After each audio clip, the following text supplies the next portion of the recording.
చేసావుగా బతికేదెలా కరుణించినా కాటేసినా నువ్వే కదా మనసా నువ్వే మబ్బుల్లో తేలుస్తావు మత్తుల్లో ముంచేస్తావు నమ్మించి మాయ చేస్తావు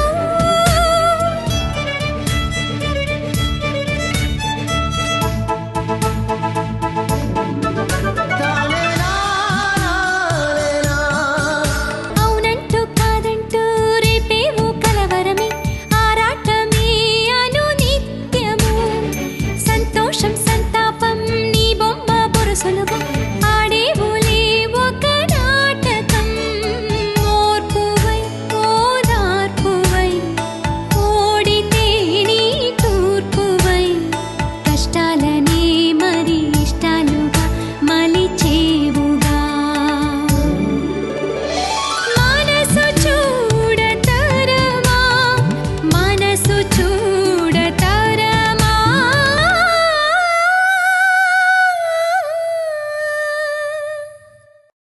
నువ్వంటే నాకెంత ఇష్టమో తెలుసా? నిన్ను ఎంతగా అభిమానిస్తున్నానో తెలుసా? పిల్లలన్న మాట వినగానే ఎందుకంత సీరియస్ అవుతావు? కలిసొచ్చే కాలం కోసం ఎదురు చూస్తూ ఆశగా బ్రతకాలి. మరికొందరికి ఏమీ కష్టపడకపోయినా అన్నీ దొరుకుతాయి. వాళ్ళని అదృష్టవంతులు అంటారు.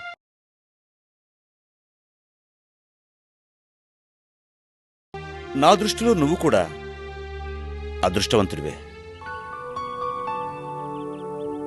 సార్, అందర్లా ఆనందంగా సుఖంగా జీవించాలంటే నీకు మంచి ఉద్యోగం కావాలి.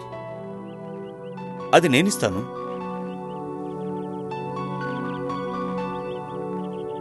కష్టాలు దగ్గరికి రాకూడదు అంటే ఎంత ఖర్చు పెట్టినా తరగనంత జీతం ఉండాలి. అది నీకు నేనిస్తాను. డిస్కౌంట్ లేకుండా మనసులో కోరికలన్నీ పూర్తిగా తీర్చుకోవాలి అనుకుంటే కావలసినంత బ్యాంక్ బ్యాలెన్స్ ఉండాలి. నేనిస్తాను.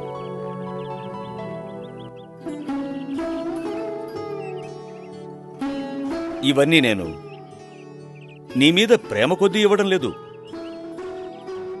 నా కూతురు మీద అభిమానంతో ఇస్తున్నా. సార్, నేను పల్లవిని మళ్ళీ ఎప్పుడు కలుసుకోకూడదు. అదే నా కండిషన్. That's the deal. అర్థమైందా? నీకు మంచి జీతం ఎంత అవసరమో నా కూతురికి మంచి జీవితం కూడా అంతే అవసరం.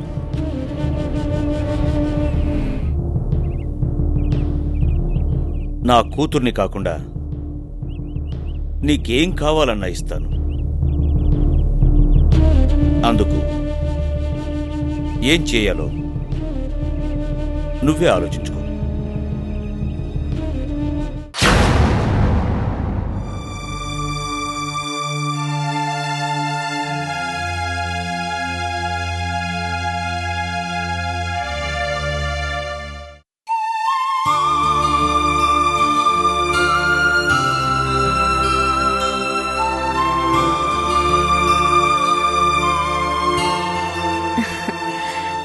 వేసుకున్నావా?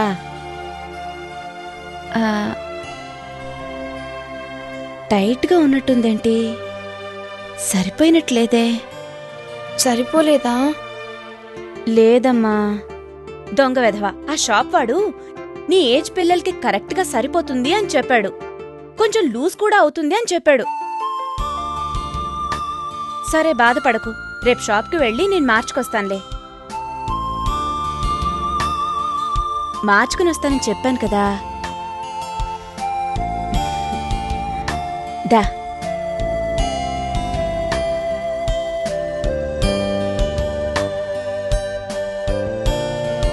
మా మంచి అమ్మ నేను చెప్పినట్టు వింటుందట.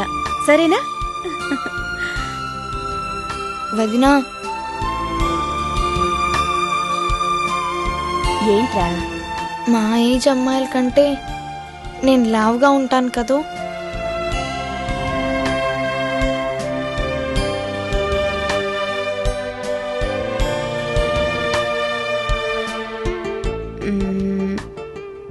చూడు, చేతికున్న 5 వేళ్ళు ఒకేలా ఉండవు. చిటికెన వేలు చూడు, బొటను వేలు చూడు, ఎంతో తేడా. అయినా ఏ వేలు ప్రాధాన్యత ఆ వేలుదే.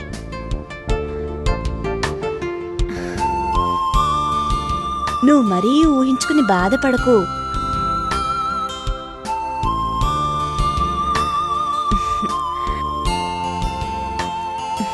సరే, రేపు నిన్ను నాతో పాటు షాపింగ్కి తీసుకెళ్తాను, ఓకేనా?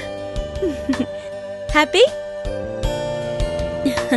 అది పోరా, మా స్కూల్లో అన్నిటికంటే బెస్ట్.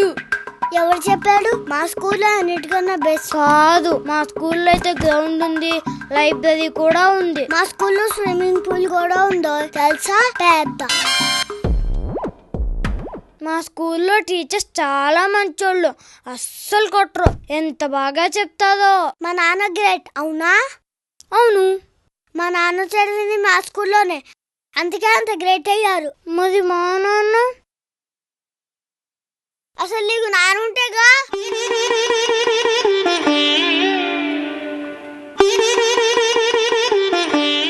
అసలు నీకు నాన్న లేడమ్మా. కావాలంటే వెళ్ళి మీ అమ్మని అడుగు.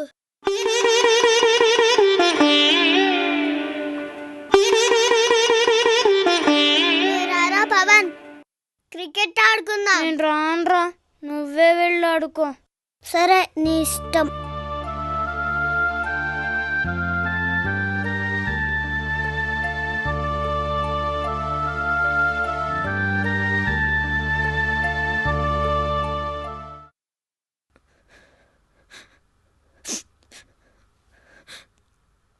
శాలిని,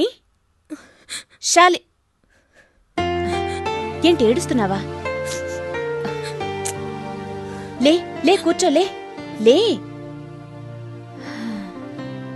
ఏంటమ్మా ఇది? మరీ ఇంత సెన్సిటివ్గా ఉండకూడదు. కొన్ని విషయాలు ఈజీగా తీసుకోవాలి. శరత్ని చూడు, ఇద్దరూ కవలలే కదా. అయినా ఇద్దరి మనస్తత్వాల్లో ఎంతో తేడా. వాడు ఫాస్ట్, నువ్వు స్లో. సర్లే గాని ఇటు చూడు, నీకోసం నీకిష్టమని కొబ్బరి స్వీట్ తెచ్చాను. తినేసి ఏడుస్తావా, ఏడ్చేసి తింటావా?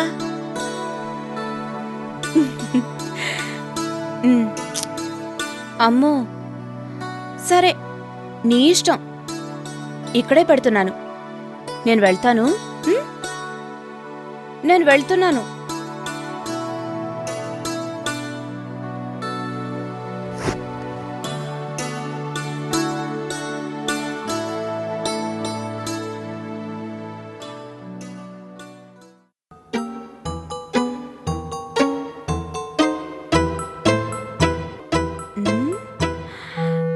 అమ్మ దొంగ.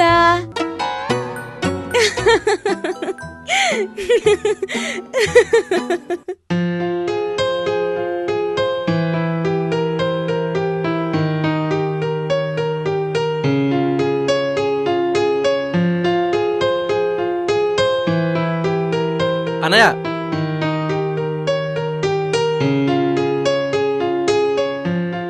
మంచి టైంకి వచ్చావు అన్నయ్య. రా, చెస్ ఆడదాం. లేదురా ప్రశాంత్, ఓపిక లేదు.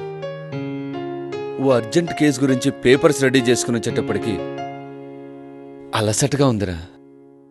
ప్లీజ్ అన్నయ్య, నాకు నిద్ర రావటం లేదు. నా కోసం ఆడు.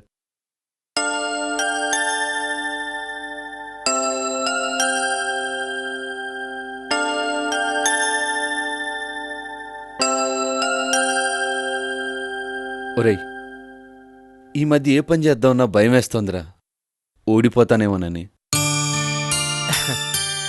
చెస్ ఆడటంలో నువ్వు నాకు గురువువి, కానీ జీవితంలో మాత్రం ఓడిపోతున్నావు.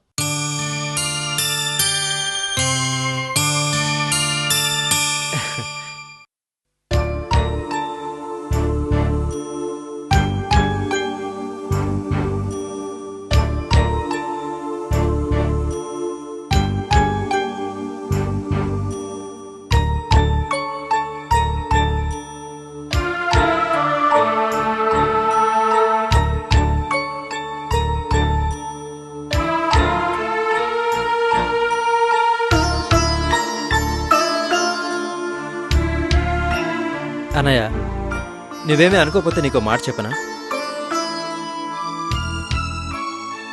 మంచి విద్యార్థి మంచి గురువు కాలేకపోవచ్చు, అలాగే మంచి గురువు కూడా మంచి విద్యార్థి అయి ఉండక్కర్లేదు.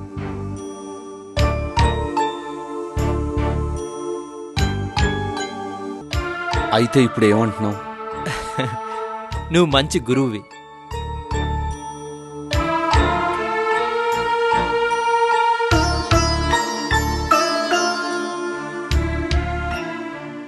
నీకు లాయర్ ప్రొఫెషన్ నచ్చిరాలేదన్నయ్య. మా కాలేజీలో లెక్చరర్ పోస్ట్ ఖాళీగా ఉంది.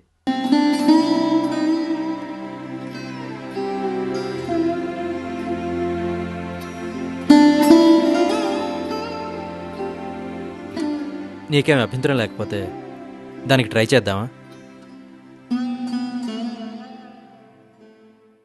గుడ్ ఐడియా, ఆలోచిద్దాం.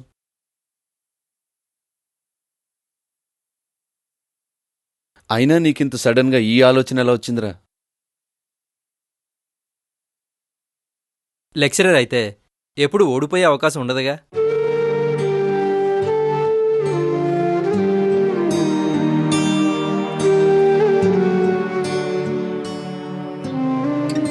తీరిగ్గా ఆలోచించుకో. నువ్వు అంటే మా వైస్ ఛాన్సలర్ గారితో మాట్లాడతాను.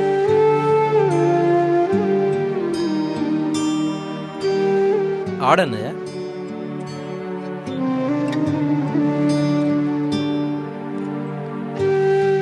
అన్నయ్య, జీవితం చదరంగం కాకూడదు.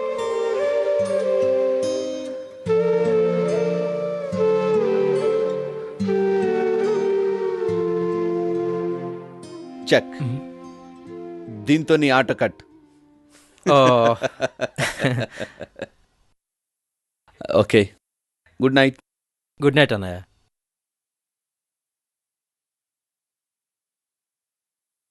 ప్రశాంత్, చదరంగం ఆట జీవితం కాదు, అయినా జీవితంలో గెలవాలనుకుంటున్నాను.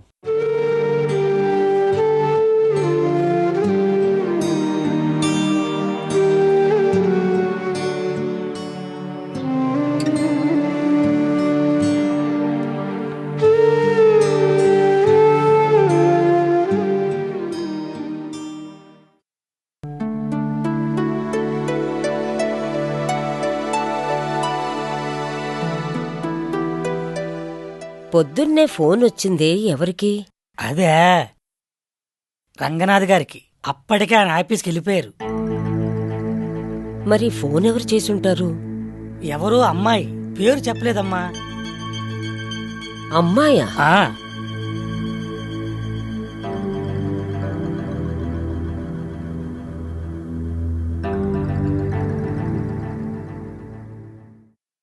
అవును, అసలు పల్లవి భోంచేస్తుందా? చాలా నీరసంగా ఉన్నట్టుంది. ఏం భోజనమమ్మా, తిండే మానేసింది. పోనీ చపాతీ తింటారని చేసి పెట్టాను, నా ముఖానికి వేసి కొట్టింది. చివరికి ఒక బిస్కెట్ ముక్క తింది. అది ఏమైపోతుందో ఏమో.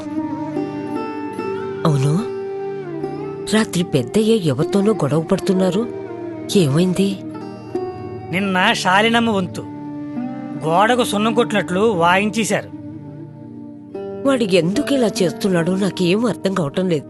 ఇదంతా పల్లవి గారి వల్లే. మధ్యలో అదేం చేసిందిరా? మీకు చెప్పలేదు గాని ఒకరోజు పల్లవి గారి గదిలోకి వెళ్ళాను. బోరును ఏడుస్తూ కూర్చొంది. నాకు భయమేసి ఆమె చూడకుండా వచ్చేశాను. అసలు ఆ గదిలోకి నువ్వెందుకెళ్ళావురా? నేను కావాలనే వెళ్ళలేదు, రాగినమ్మ గారు పంపిస్తూనే వెళ్ళాను. మీకెందుకమ్మా ఈ పాటలు? హాయిగా పడుకోవచ్చుగా. నిద్ర పడితేనే గదిలో పడుకోవడానికి. అవును, నిద్ర మాత్రలు తెమ్మన్నాను, తెచ్చావా? మీకేటో మీరు ఆర్డర్ వేస్తారు. ఈ విషయం పల్లవి గారికి తెలిస్తేనే నా కాలు విరగొడతారు. ఎలా తెలుస్తుంది? నువ్వు చెప్తావా? అయ్యో, నేనెందుకు చెప్తానమ్మా. వెళ్ళు. అలాగే. ఏంటో ఈ పల్లవి ఎప్పుడు బాగుపడుతుందో ఏమో.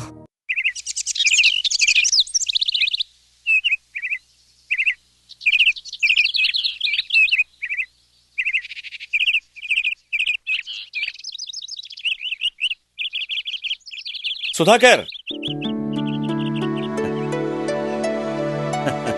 ఏమైందిరా? ఏం లేదురా. ఈ మధ్య బొత్తిగా కనపడడం లేదు. పైగా చేతికొచ్చిన కేసల్లా వదులుకుంటున్నావని విన్నాను. ఏం చేయనురా, తప్పటం లేదు. అంటే సంపాదన ఎక్కువైందా, లేక పెద్ద పెద్ద కేసులు ఏవైనా తగిలాయా? రెండూ కాదు, పెద్ద పెద్ద బాధలొచ్చి మీద పడ్డాయి. ఏమైందిరా? మా ఆవిడ ఒంట్లో బాగాలేదురా. హాస్పిటల్ చుట్టూ ప్రదర్శనలు చేయటమే సరిపోయింది. ఎందుకలా? ఏమిటి ప్రాబ్లం? అది తెలియకే వాళ్ళకి తెలిసిన పరీక్షలన్నీ చేయించమన్నారు డాక్టర్లు. ఆహా, ఏమీ లేదు, ఒట్టి నీరసమే అని తేల్చారు. సంవత్సరం తర్వాత వారిని ఈలోగా నాకు నీరసం వచ్చింది. అన్యాయం కదూ. డాక్టర్ల దగ్గరికి వెళ్తే ఇంతే. గట్టిగా అనుకో, లాయర్ల దగ్గరికి వెళ్ళినా ఇంతేనని జనం అనుకుంటున్నారు.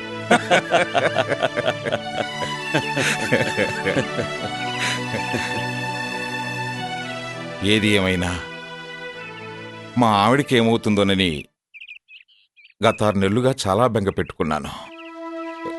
ఏమీ తోచలేదు. గీతాంజలి నా భార్యే కాదు, నా సర్వస్వం. ఆమె తోడు లేని జీవితాన్ని కలలో కూడా ఊహించుకోలేను. I can't.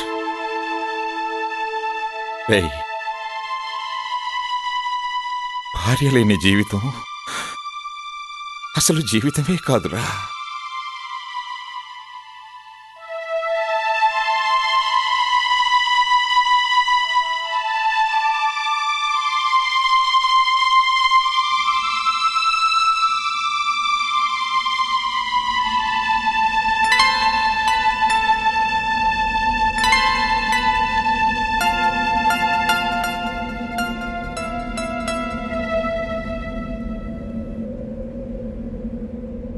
సారీరా,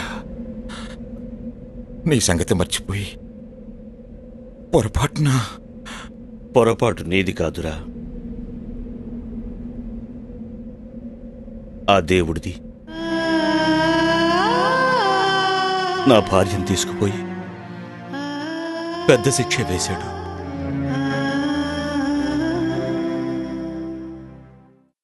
ఆయన నిర్ణయాన్ని అప్పీల్ చేసుకునే కోర్టే లేదు.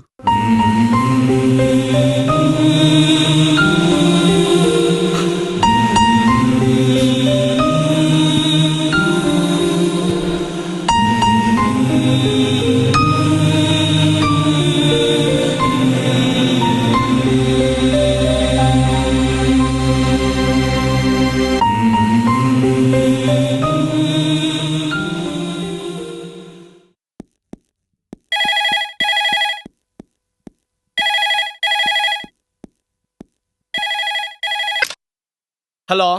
హలో, శాలిని ఉందా? లేదు, బయటికి వెళ్ళింది. ఎవరు మాట్లాడేది? శాలిని క్లాస్మేట్ కవితని. హే కవిత, నేను శరత్ని. నన్ను గుర్తుపట్టలేదా? హాయ్ శరత్, శాలిని ఆరోగ్యం ఎలా ఉంది? అదేంటి, తనకేమైంది? ఒంట్లో బాగా లేదని విన్నాను. 2 డేస్ నుండి కాలేజీకి కూడా రావడం లేదు. అవునా? అదేంటి అలా ఆశ్చర్యపోతున్నావు? అదేం లేదు, శాలిని రాగానే నీకు కాల్ చేయమని చెప్తాను, ఓకేనా? ఓకే. 2 డేస్ నుంచి కాలేజ్కి రావట్లేదా? ఏమై ఉంటుందబ్బా?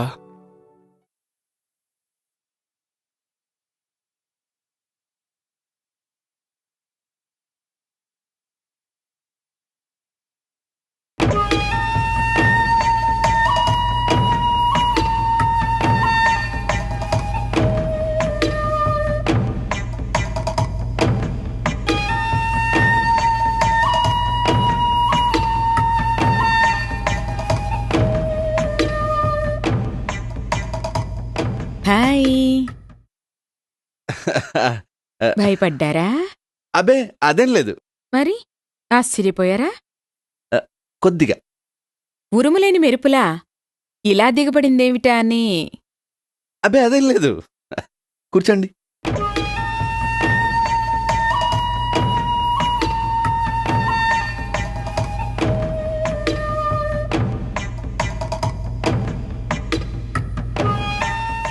ఏం తీసుకుంటారు?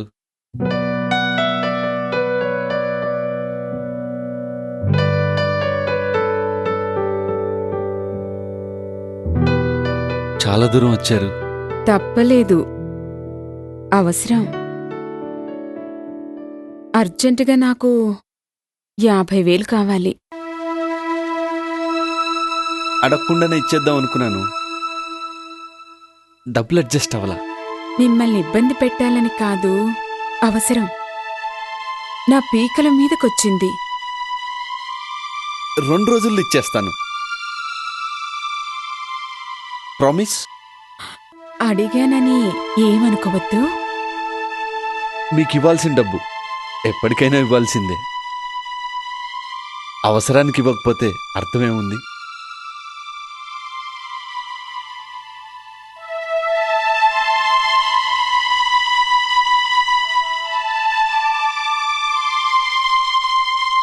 డబ్బు విషయంగా మన ఫ్రెండ్షిప్ దెబ్బతినకూడదు.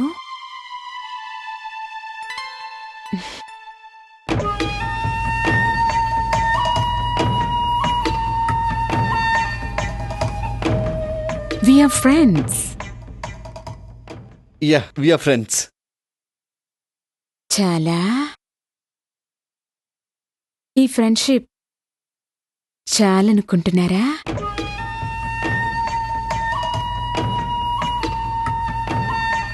మా ఇంటి దారి మర్చిపోయారు? అలిగారా? నో, ఏదో కేసుల్లో బిజీగా ఉండి. నన్ను మర్చిపోయేంత బిజీనా?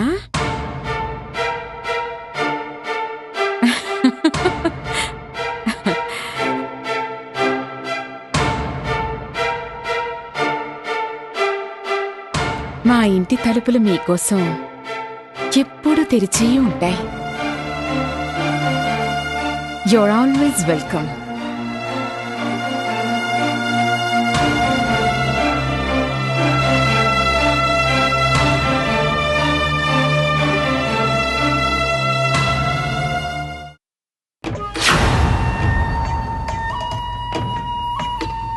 ఏమండి, డబ్బు విషయం మర్చిపోవద్దు. బాయ్.